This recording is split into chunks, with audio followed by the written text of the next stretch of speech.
Hello dear viewers, and welcome to another video from this here old dwarf. I must thank you all for the continuing engagement with my videos. The comments, the thumbs up and the subscriptions mean a lot, and I appreciate every one of them. Today we'll be taking a look at the isometric action role-playing game Sacred Gold. Sacred Gold was originally released back in 2004, developed by Escaron and published by Take-Two Interactive. Sacred Gold, the version I've played with gusto, was released in August of 2005, coming bundled with 2 expansions. Sacred 1 is the first of a trilogy of games, with Sacred 2 Fallen Angels released in November 2008 for PC, and Sacred 3 released in 2014. The first 2 games were developed by Escaron and were similar in their approach in being role-playing adventure games, running around the world, completing quests and slaying monsters. Sacred 3, on the other hand, was developed by Keen Games and entailed a large deviation, becoming a hack-and-slash brawler. Today, when I mention Sacred, I'm simply talking of the first one. Sacred Gold has a wonderful start menu. You can campaign in the Encardia, campaign in the Underworld, you can multiplay should you fancy, check the options, look for a load game and load one game, check the extras, and of course lastly you can quit. The graphical approach to Sacred works in 2 ways. All of the backgrounds, buildings, foliage and such are 2-dimensional designs. The player character along with non-player characters appear to be 3-dimensional. The 2-dimensional approach to scenery allows for some truly wonderful design settings. The forests, the towers, the castles and ruins are all lovely examples of 2-dimensional art which I personally think ages really well. I enjoy running about various biomes that feature in the vast world of Arcania. I do truly appreciate this graphical style, being similar in the approach to old classic CRPGs like Baldur's Gate or the more modern Pillars of Eternity games. It feels magical and whimsical, and it's right up this dwarf's alley.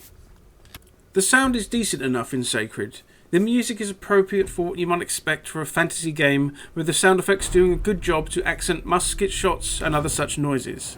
There are notable glitches though, for me at least, where the sound would drop for a few seconds, usually while firing my gun or something similar. I'm not sure why this happens, but luckily it isn't too much of an annoyance. Most of the speech is not voiced, which invites a lot of reading, but there is the odd quest, usually revolving around the main campaign, that will feature a voiced response. Your character will randomly say things aloud in a fitting voice, in apparent response to proceedings like accepting a quest or entering a town. I will settle this. The world in Sacred, apart from being wonderfully designed, is vast and open. Only at the start of the game, with the starting area, are you given any kind of real nudge in a certain direction. After this, you are free to go wherever you like. I do enjoy this kind of freedom, allowing me to wander off the beaten path, coming across adventures to go on and monsters to slay. You can get lost down the rabbit hole, helping local farmers with ghost trouble, or roving bandits causing mischief and mayhem. If you enjoyed that Elder Scrolls kind of adventure, then I can imagine you might like this too. Character creation involves you picking a race and class from one of the predetermined set of characters, from elves, demons, humans, seraphim and more. Wonderfully, you can pick a dwarf, dear viewers, which makes the game already fantastic. You cannot change any features of your character, but you can play a dwarf, dear viewers. Hurrah! Each of the playable characters have access to combat arts, which are unique, mostly to them.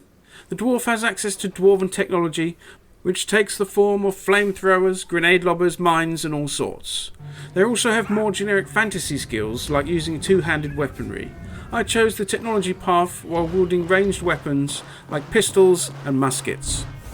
The combat in Sacred is not groundbreaking, or not even particularly enthralling, but it does a good enough job to keep you interested.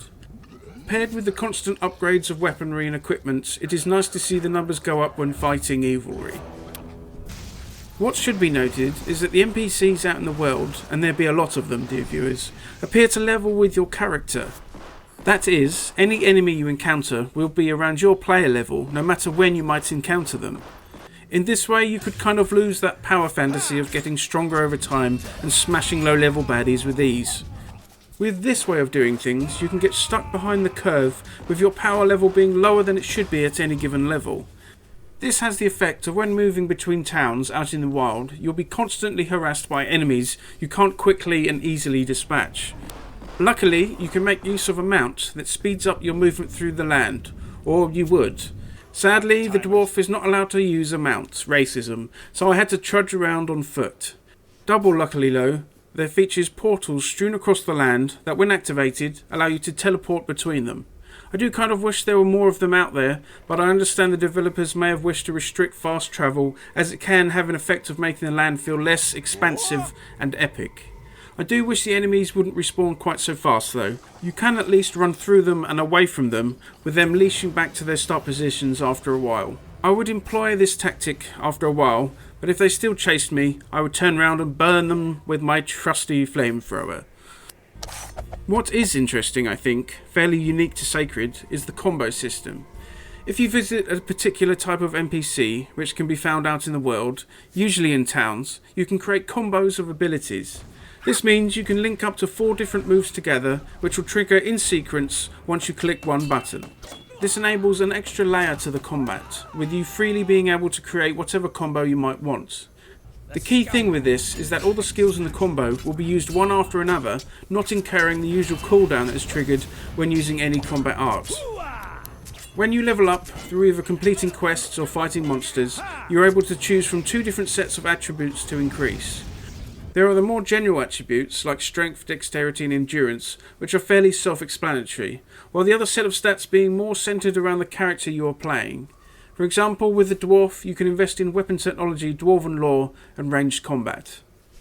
To level up your actual on-use combat art skills, you need to find drops out in the world. For skills in Sacred are physical items which can drop from enemies or be rewards from quests. Sadly, all skills have a chance to drop, rather than just those for your character. This means you will see a lot of skills dropping for you that you'll be unable to use. At first I found this a little disheartening as I hoped for something useful to drop, but I later discovered you can exchange 4 skill runes from any other class for 1 skill of any of your own. In this way you can slowly accumulate skills no matter what drops, and you can target specific skills you wish to level up. Indeed, I think it is wise to pick a few skills you really like and focus on them rather than trying to make use of everything available to you. In this way the flamethrower and the cannon shot I used became extremely powerful. Being an action RPG, there is a lot of loot that can be acquired, taking the form of various equipment slots like helms, shoulders, armour, weapons, and etc. They all come with their own stats and text colour, which denotes rarity. This is the usual sort of thing for this type of game, and acquiring upgrades regularly is all part of the fun. There are a lot of stats in Sacred, with item tooltips feeling a little bit unwieldy with all the text on them. With some trial and error though, you can mostly understand what is going on. Certain items in Sacred will come with open slots, which, with the use of the blacksmith NPC or the dwarven special ability, you can slot in items to boost said item. The blacksmith and the dwarf have their own buffs they can apply, which take the form of defense, resistances and attack power, but you're also able to slot in jewellery and even skill runes. This allows for quite a diversity in options when crafting in this way. If you find a sweet ring or necklace that you will not wear on your character, you can use it to modify some other item, creating some powerful equipment. So, the gameplay, he says with a stroke of the beard. It entails running about, completing quests, fighting naughty things and following the main story as it unravels over time.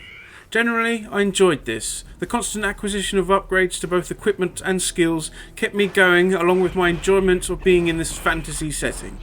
It definitely can be a bit of a slog to fight through the ever-present clumps of bad guys, but once I got geared out and tough enough, I wasn't having too much trouble dispatching them. You will, from time to time, acquire companions that will follow you for a certain period, usually because of some sort of quest. They act somewhat like companions from Diablo 2, following you around as you run heroically about the place and engaging any baddies that get too close. Though some companions, like the stalwart Wilbur, will respawn if bested in combat, most will not and die and stay dead. Therefore, if a companion dies, you'll have failed the quest. You can simply mourn the loss and carry on your endeavours, or you can reload to a point before you took the quest, should you wish. In your travels, dear viewers, you will come across great beasts and powerful individuals that require banishment from this plane of existence. These are not great, epic boss battles perhaps on the scale of Dark Souls or something, but the boss will easily chop you up and spit out your bones should you not be quick enough on your feet. Overall, I think Sacred is a quality game that is worth checking out if you are more into open-ended isometric action role-playing games. The wonderful art design is a great boon, which does and will stand the test of time. The class selection has quite a range with some unique options for you to choose. Obviously, you will pick the dwarf, but should your hand slip and you select one other character, you will have a good time with that too. Welcome. The combat is slower than and not as frenetic as other action RPGs, but there's a greater emphasis on world exploration, discovering new locations and completing all sorts of quests. The world is indeed there to explore, and I think that is wonderful. I would heartily recommend this to anyone who enjoys these old school designs, likes to fight some baddies in an isometric manner, and likes to get lost in a game world. For that is what is so good about video games, dear viewers. And there we go, dear viewers, another silly video from this here dwarf. It was good to play a dwarf in a game for once, and let's hope there is more to come. I hope you are doing okay wherever you are. Sometimes simply the sheer existence of it all can get on top of us and have us questioning what on earth is going on. I hope that my videos help steer you in a good direction, or at least make you smile, if just for a moment. Thank you for watching, dear viewers, and I will see thee next time.